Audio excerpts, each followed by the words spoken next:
A globalização, ela é marcada pela troca e pela intensificação de pessoas, de mercadoria, de informações entre os países. Embora este seja um novo nome, é um termo recente, mas marcado por uma história muito antiga, ligado ainda lá ao processo de colonização, quando os europeus, a partir daqueles novos domínios, eles vão aumentando essa intensificação ao redor do mundo. Então a globalização já existia lá, só não tinha esse nome. Mas do modelo mais atual, como nós conhecemos, ela pode ser observada ali depois da Guerra Fria, quando teve a queda do Muro de Berlim e essa intensificação ela ficou muito mais forte quando acaba o mundo bipolar, que era dividido pelo capitalismo e pelo socialismo, pelos Estados Unidos e pela União Soviética. Com essa intensificação e essa troca mais aquecida, as multinacionais exercem um papel muito importante nesse comércio globalizado. São empresas em que a sede geralmente vai ficar num país mais desenvolvido, né, por exemplo, lá nos Estados Unidos, e que as suas filiais ficam espalhadas pelo mundo.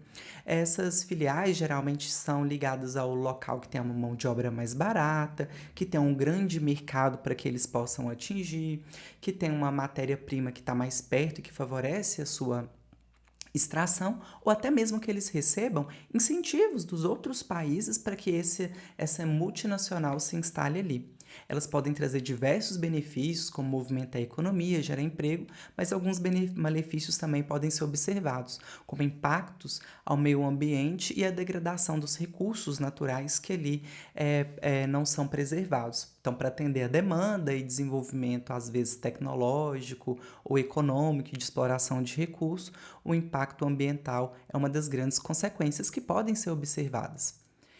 Para entender esse comércio que ficou muito aquecido com o mercado globalizado, nós temos que ter algumas organizações. Essas organizações, tanto para ajudar os países financeiramente ou até mesmo fiscalizar e regulamentar, são conhecidas como organizações supranacionais. Eu vou citar três. Nós temos Fundo Monetário Internacional, nós temos a OMC, certo? E nós também temos o Banco Mundial. A OMC é a Organização Mundial do Comércio. Ela vai ser a organização responsável por regulamentar e, às vezes, até aplicar algum puxão de orelha para algum país que esteja fazendo um ato considerado totalmente ilegal e que prejudique esse equilíbrio do comércio internacional. Porque os países hoje, eles têm objetivos de aumentar essas trocas. Embora neste momento que eu estou gravando o vídeo, em 2025, nós estamos visualizando o oposto, né? Que é o tarifaço, em que os países eles têm aplicado taxas para importação. Mas os países eles existem uma tendência natural de se unirem para aquecer o comércio entre eles. E essa união dos países para aquecer o comércio é chamado de bloco econômico.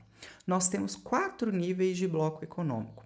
Nós temos Zona de Livre Comércio, União Aduaneira, Mercado Comum e União Monetária. É como se fossem uns níveis de amizade desses países que participam dos blocos econômicos. Então vamos lá. O que seria uma zona de livre comércio? Nesse nível 1 de bloco econômico, os países que participam, que resolvem fundar um bloco econômico de nível 1, eles só diminuem as tarifas para facilitar as trocas comerciais, como é o caso dos Estados Unidos, do México e do Canadá. Do acordo que eles têm. É um bloco econômico entre os três, nível 1, só vamos diminuir a tarifa para aquecer o comércio.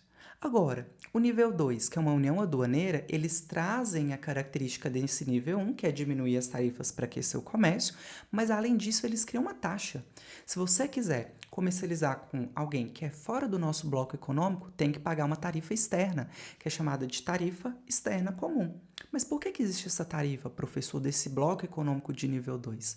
Porque se você quiser comercializar com alguém fora da nossa panelinha, você tem que pagar essa taxa, porque a prioridade somos nós que estamos no mesmo bloco econômico. Esse é o caso, pessoal, do Mercosul, em que o Brasil faz parte. O Brasil ele foi criado, né? Perdão, o Mercosul ele foi criado para ser um bloco econômico de nível 3, mercado comum. Mas não, o Mercosul é um nível 2, uma união aduaneira. Ele tem as características do 1 e do 2, que é diminuir tarifas e a TEC. E é interessante pensarmos que tem ainda o nível 3, que a União Europeia faz parte. A União Europeia são vários países do continente europeu que se uniram para aquecer e movimentar o comércio. Eles têm, além de diminuir tarifas, de ter a TEC, eles ainda possuem livre circulação de pessoas, de mercadoria, de capital. Algumas leis são padronizadas em todos esses países para atender um padrão de qualidade e de favorecer essas transações comerciais. Então, percebam que quanto maior o nível de integração, menor é a autonomia dos países, porque eles têm que pensar no bloco econômico que eles estão fazendo parte. Não são todos os países da União Europeia que possuem o euro.